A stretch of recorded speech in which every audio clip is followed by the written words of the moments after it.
नमस्कार, रोजाना खबर में आप सभी का हार्दिक स्वागत है। हिंदू नव वर्ष के मौके पे गीता संस्थान द्वारा मेरठ के सरस्वती शिशु मंदिर में डी ब्लॉक शास्त्री नगर में एक भव्य कवि सम्मेलन का आयोजन किया जा रहा है।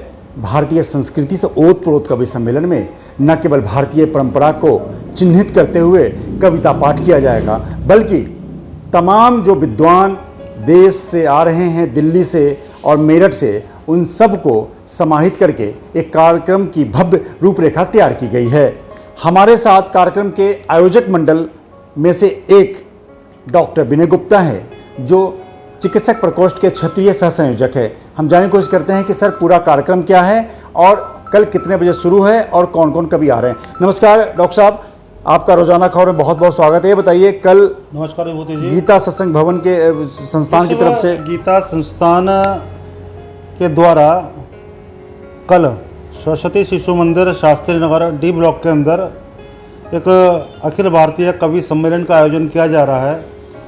हिंदू नववर्ष को लेकर अपनी भारतीय संस्कृति के प्रचार प्रसार के लिए कि हम जो ये विदेशी नववर्ष को मनाते हैं उसको भूलकर हम अपने समाज के अंदर अपनी जो संस्कृति है उसके बारे में लोगों को जानकारी दें। अपना जो हिंदू नववर्ष है हम उसको मनाएं अधिक से अधिक।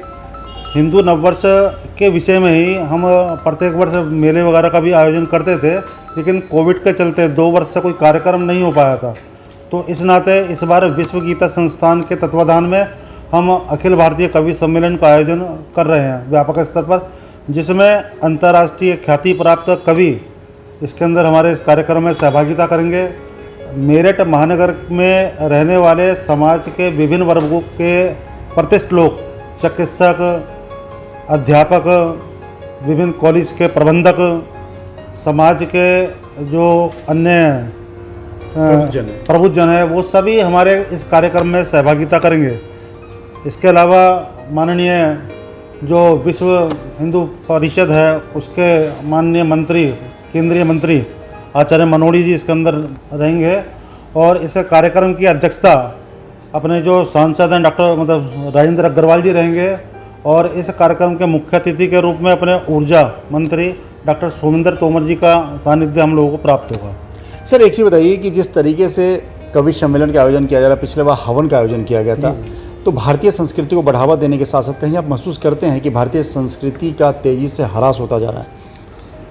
भारतीय संस्कृति का ह्रास होता जा रहा था, लेकिन जिस तरीके से हिंदू के अंदर अब कुछ ही वर्षों के अंदर जो चेतना का संचार हुआ है और उसका जो प्रमुख है कि इस हमारे जो भारत के अंदर जो एक भारतीय सोच, सांस्कृतिक सोच वाली जो एक सरकार जो काम कर रही है देश में और प्रदेश के अंदर, माननीय योगी जी के नेतृत्व में जो काम कर रहे हैं, उससे हिंदू तो अपने आप को बहुत ज़्यादा सुदृढ़ महसूस कर रहा है और समाज के अंदर हिंदुत्व को लेकर चेतना का जागरण इन 2-3 वर्षों के अंदर हुआ है। तो हम हिंदू समाज के अंदर ही चेतना को जागृत करने के लिए ऐसे कार्यक्रमों का हम आयोजन लगातार करते रहते हैं। लगातार मैं भी रह रहा हूँ इस भारत देश में, दिल्ली और मेरठ और तमाम जगहों पे पहली बार ऐसा महसूस किया कि चैत्र नवरात्र को नववर्ष को मनाने के लिए लोगों के अंदर बहुत क्रेज़ देखा गया। ये उसी का एक उदाहरण है कि लोगों में चेतना जागृत हो रही है। राष्ट्रीय स्वयंसेवक संघ के द्वारा और विभिन्न जितने भी सामाजिक क्षेत्र में काम करने वाले विभिन्न संगठन हैं, धार्मिक क्षेत्र में काम करने वाले विभिन्न संगठन हैं का ये वर्षों का प्रयास है कि हम आज इस स्थिति को देख पा रहे हैं। हिंदू समाज लगातार जागृति की स्थिति में है और ये लगातार जागृत होते हुए जो हमारा एक कल्पना है कि ये भारतवर्ष हिंदू राष्ट्र के रूप में घोषित हो, हम उसकी तरफ अग्रसर हैं। और मैं आपके माध्यम से पूरे हिंदू समाज को ये कहना चाहूँगा कि हमें अपना हिंदू नववर्ष को बहुत ही भव्य तरीके से मनाना चाहिए और अपने जो परिवार के जो बच्चे हैं उनके अंदर अपने संस्कार हैं हिंदू के वो देने चाहिए। बिल्कुल।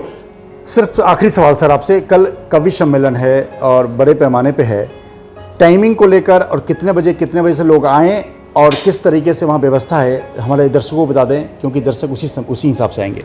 कल कार्यक्रम हमारा संभवतः 6 बजे से हमारा कार्यक्रम स्टार्ट हो जाएगा और इस कार्यक्रम की सबसे जो अच्छी बात है, इस कार्यक्रम में जितने लोग भी सहभागिता करेंगे उन्हें विश्व हिंदू परिषद द्वारा जो एक पंचांग हम लोग बनाते हैं, उस पंचांग और एक भागवत गीता की प्रति आने वाले प्रत्येक अतिथि को उपहार स्वरूप दी जाएगी। जी, बहुत अच्छी बात। ठीक है। और कार्यक्रम तो कवि सम्मेलन है, जब तक श्रोता बैठेंगे तब तक ये कार्यक्रम निरंतर चलेगा।